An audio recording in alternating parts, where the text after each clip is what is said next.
ये विद्यार्थियों, आज हम कृतिका पुस्तक के पाठ 4 माटी वाली का अध्ययन करेंगे, जिसके लेखक हैं विद्यासागर नौटियाल।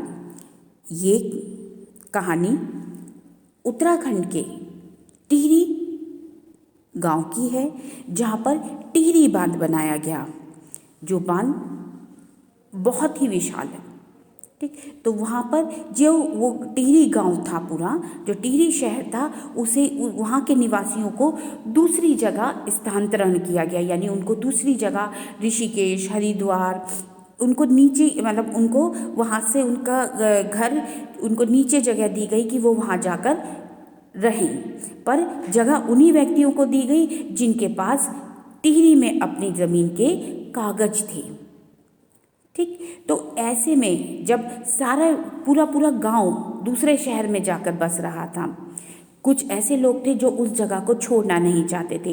ये कहानी एक वृद्ध दंपत्ति की है जो निसंतान हैं और निर्धन हैं, जिनके पास अपनी कोई खेती की ज़मीन नहीं, उनका मकान भी अपना नहीं। जैसे तैसे वो गुजारा करते हैं, जिसमें पुरुष तो वृद्ध है, अपाहिज है, अस्वस्थ है, और महिला ही पहाड़ से माटी तोड़ती है और उसे शहर में जाकर लोगों के घर घर पहुंचाने का कार्य करती है। ऐसी स्थिति में अगर उन्हें अपने गांव से पलायन करना पड़े तो कितना मुश्किल भरा संघर्ष रहा होगा उनके जीवन में।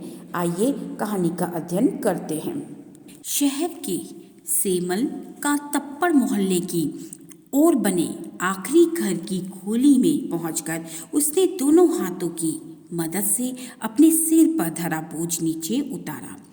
मिट्टी से भरा एक कंटर का मतलब कनस्तर। माटी वाली टिहरी शहर में शायद ऐसा कोई घर नहीं होगा जिसे वह ना जानती हो या जहां उसे ना जानते हों।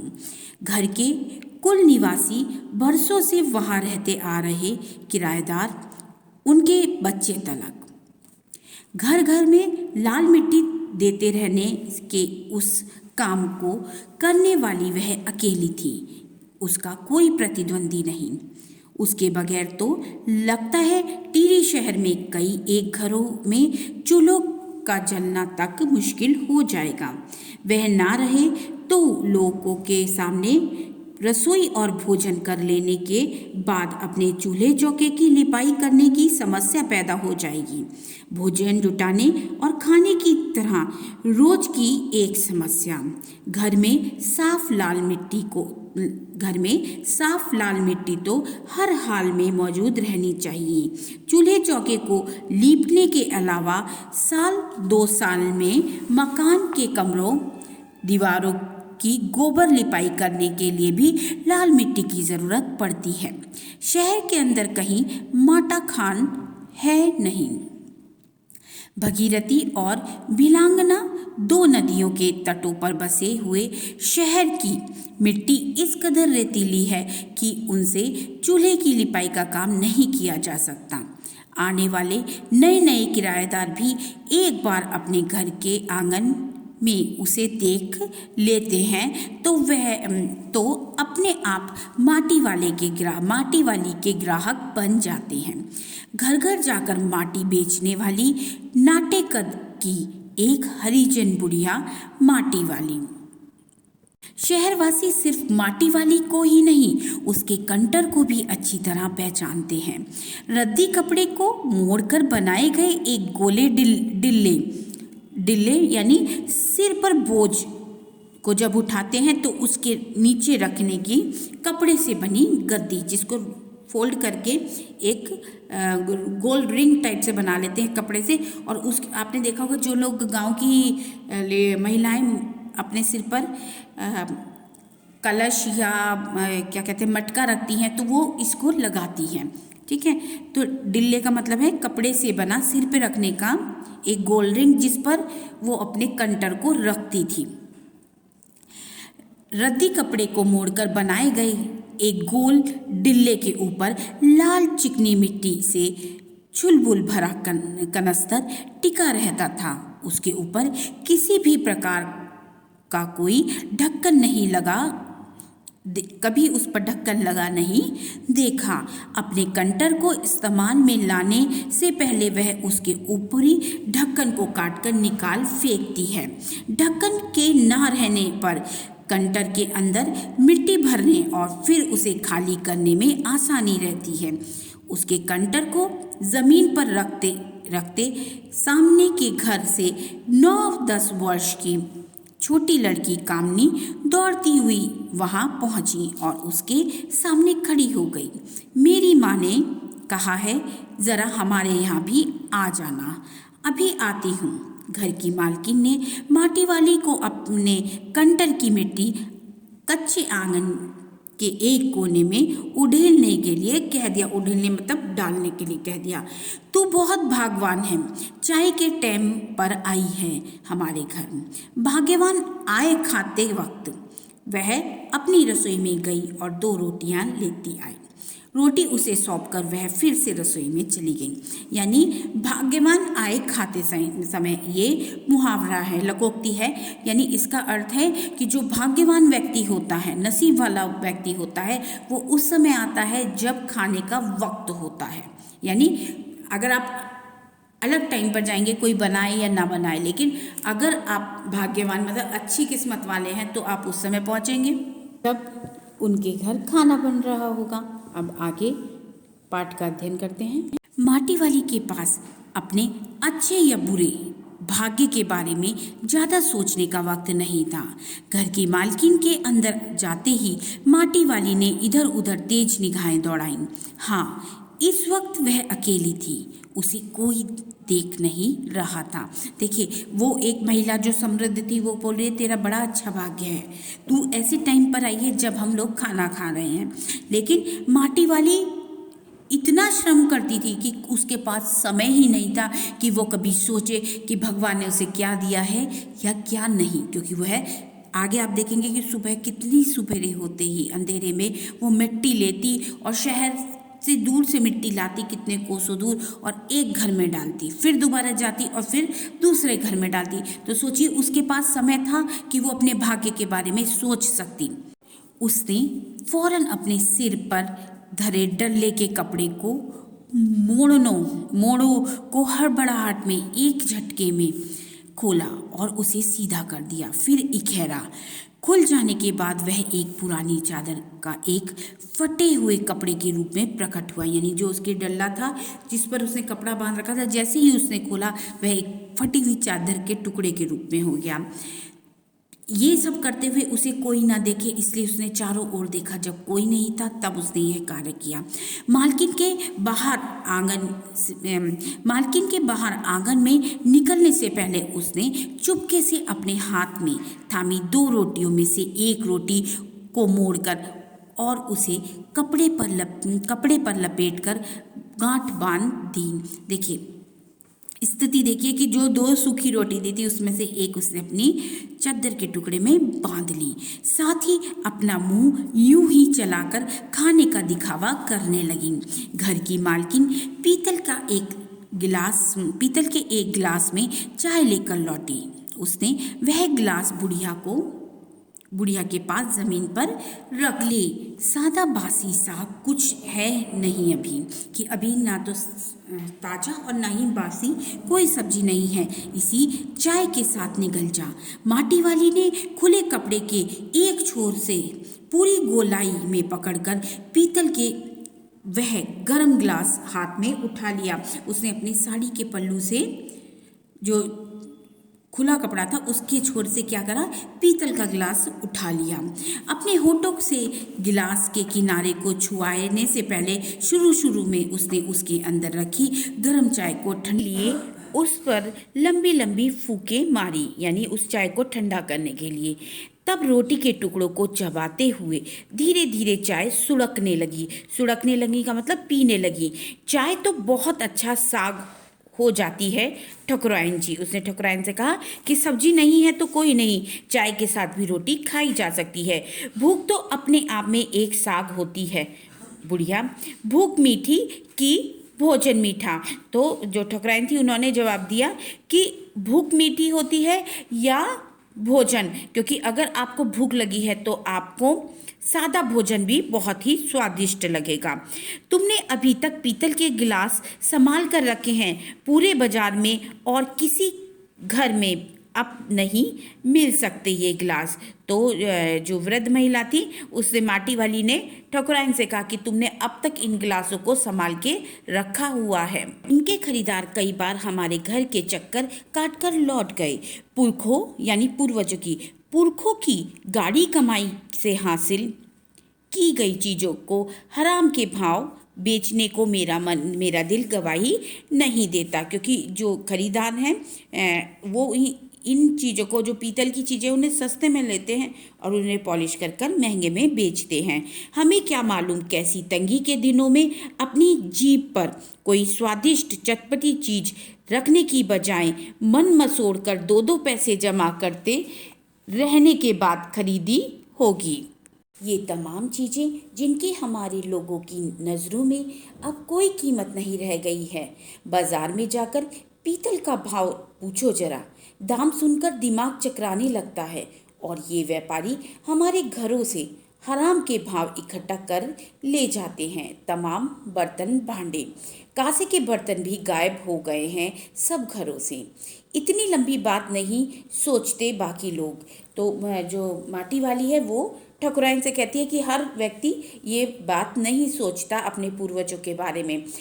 अब जिस घर में जाओ वहाँ या तो स्टील के भांडे दिखाई देते हैं या फिर कांच और चीनी मिट्टी के। अपनी चीज का मोह बहुत बुरा होता है। मैं तो सोचकर पागल हो जाती हूँ कि अब इस उम्र में इस शहर को छोड़कर हम जाएंगे कहाँ। ठकुराइन जी, जो जमीन जायदाद के मालिक हैं वे तो कहीं ना कहीं ठिकाने पर जाएंगे ही, पर मैं सोचती हूँ मेरा क्या होगा। मेरी तरफ देखने वाला तो कोई भी नहीं है। यहाँ पर माटी वाली अपने बारे में कह रही है, क्योंकि ना तो उसके पास किसी जमीन के कागज हैं, ना उसके जो जिस झोपड़ी में रहती है उस झोपड़ी के कागज उसके नाम है। वो तो मजदूरी करके अपना पेट पालती है। चाय खत्म कर माटी वाली ने एक हाथ से अपना कपड़ा उठाया, दूसरे में खाली कंटर और खोली के बाहर निकलकर सामने के घर में चली गई। उस घर में भी कल हर हालत में मिट्टी ले आने का आदेश के साथ उसे 2 रोटियां मिल गईं। उन्हें भी उसने अपने कपड़े के एक दूसरे छोर में बांध लिया। लोग जाने तो जाने कि ये रोटी अपने बुढ़े के लिए ले जा रही है, यानी बुढ़ा उसका पति, उसके लिए संबोधन किया गया है। उसके घर पहुंचने आसक्त बूढ़ा कातर नजरों से उसकी ओर देखने लगता है, यानी उसकी जो जैसे ही वो घर पहुंचती है उसकी इंतजार में उसकी निगाहें दरवाजे पर लगी रहती हैं और वह घर में रसोई बनाने का इंतजार करने लगता है, क्योंकि उसे भूख के कारण भूख लगी हुई होती है। तो जैसे ही उसकी पत्नी आती है वो इंतजार करता है कि वो आएगी तो खाना बनाएगी और उसे खाने को मिलेगा।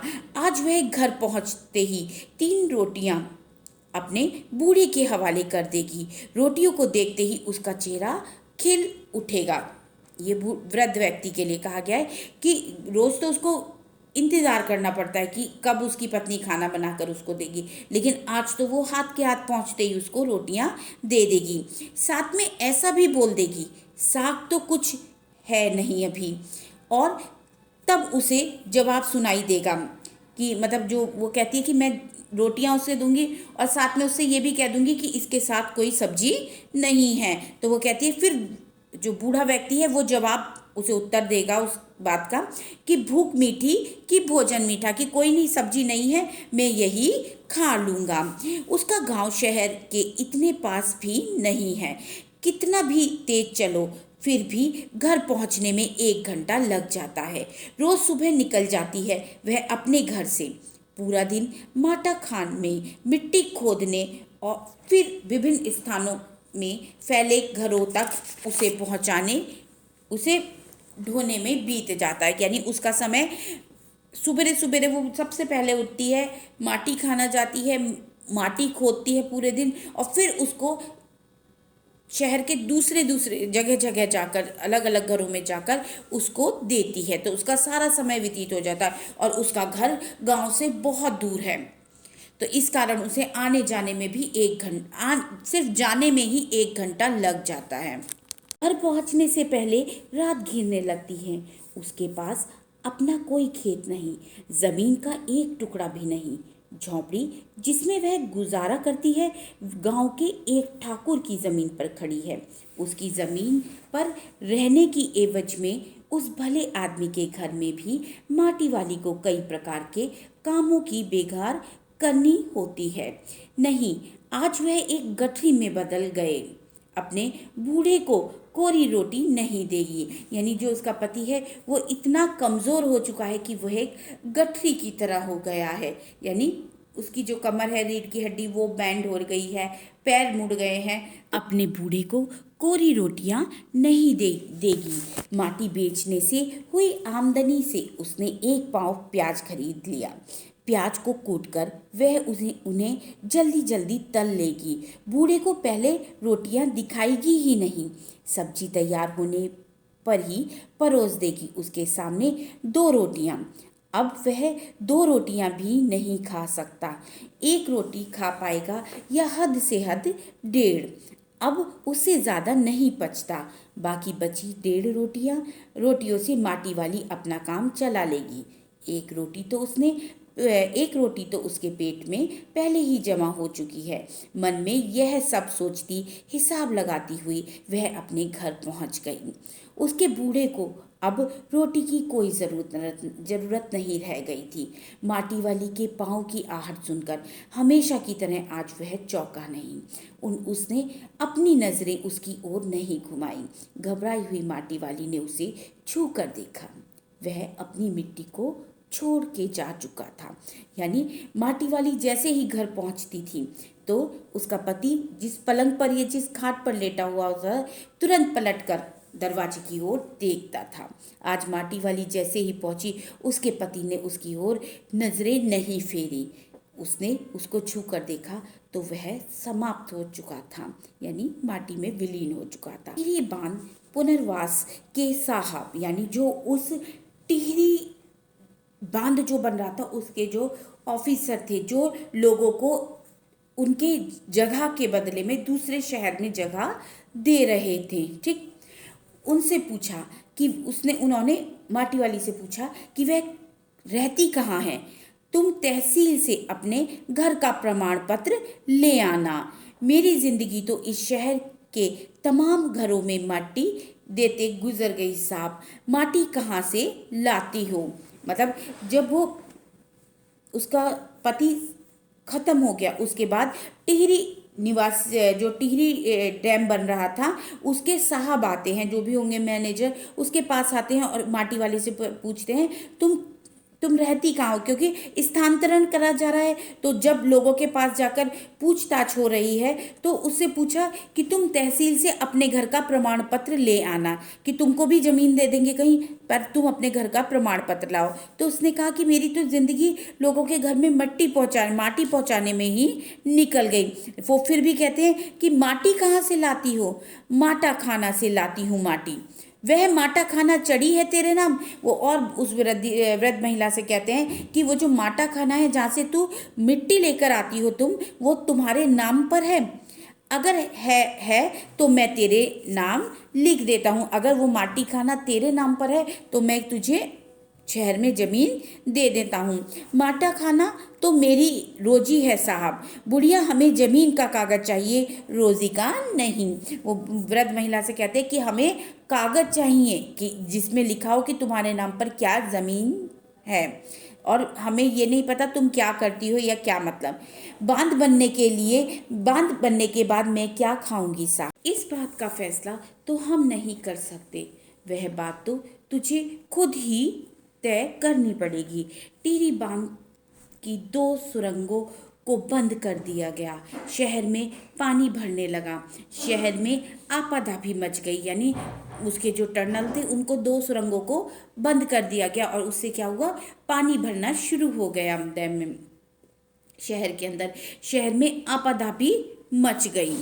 शहरवासी अपने घरों को छोड़कर वहां से भागने लगे हैं। पानी भर जाने से सबसे पहले कुल शमशान घाट डूब गए। माटी वाली अपनी झोंपड़ी के बाहर बैठी है।